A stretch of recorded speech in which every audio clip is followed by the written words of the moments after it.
हे घरगुती विजेचा वापर करणाऱ्या जास्तीत जास्त लोकांना सोलर देऊन त्यांना विजेच्या बिलापासून मुक्ती द्यायची, त्या दृष्टीने हे काम आपलं चाललेलं आहे।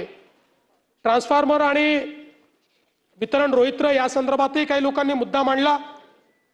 आपल्याला कल्पना आहे की नादुरुस्त रोहित्र दुरुस्त करण्यासाठी आपण मोठ्या प्रमाणात जवळपास 2417 एजन्सी नियुक्त केलेल्या आहेत आणि 25-26 या कालावधीमध्ये आपण 8737 जे काही नादुरुस्त रोहित्र होते ते सुधारवणे आणि 8726 वितरण रोहित्र बदलण्याची कारवाई देखील केलेली आहे।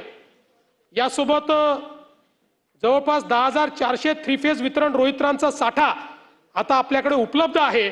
त्यामुळे कुठेही डिस्ट्रीब्यूशन ट्रान्सफॉर्मर आता नाही, ते फेल झालं म्हणून 8-8 10-10 दिवस लोकांना थांबावं लागणार नाही, अशा प्रकारचा प्रयत्न आपण केलाय। या ठिकाणी ऑइलच्या संदर्भात वगैरे आता सांगून आपला मी वेळ घेत नाही। निरंतर योजनेच्या संदर्भात यापूर्वी मी बोललेलो आहे, ते सांगत नाही।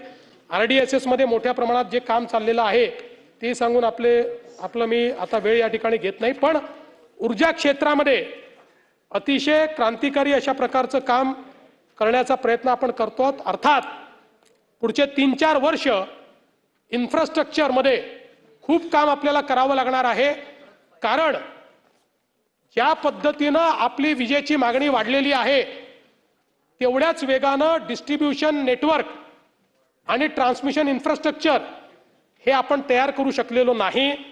त्यामुळे वीज उपलब्ध आहे, पण हे सगळं इन्फ्रास्ट्रक्चर याचा ॲडिक्वसी प्लॅन झाला, त्याचा टायअप झाला, पैशाची उपलब्धता झाली, त्याचे टेंडर झाले आहेत।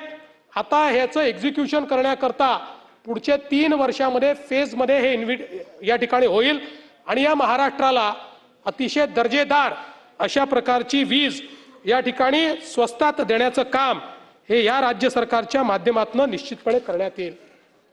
आज खरं म्हणजे लोकशाहीर अण्णाभाऊ साठे यांचा स्मृती दिन आहे। मी त्यांना अभिवादन करतो आणि त्यांच्या विचारावर चालणारं हे सरकार आहे हे निश्चितपणे या ठिकाणी अधोरेखित करतो। आणि म्हणूनच आपण जर बघितलं असेल तर आयुष्यभर दलित, वंचित आणि कष्टकरी समाजाचा विचार हा अण्णाभाऊ साठेंनी आपल्या कवितांच्या माध्यमातून, आपल्या लेखनाच्या माध्यमातून मांडला आणि तोच विचार आणि त्याच घटकांकरता काम करण्याचा प्रयत्न आम्ही करतो।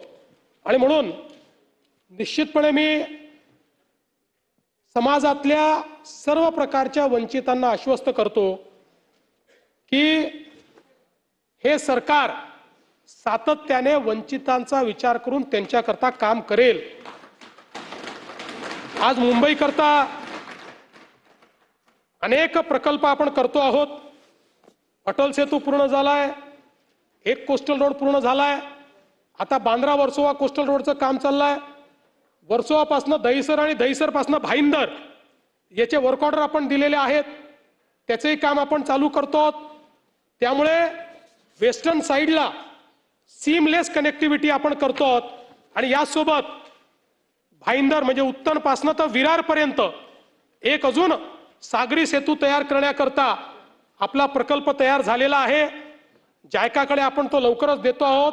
इन प्रिन्सिपल त्यांच्याशी चर्चा देखील झालेली आहे। त्यामुळे जवळपास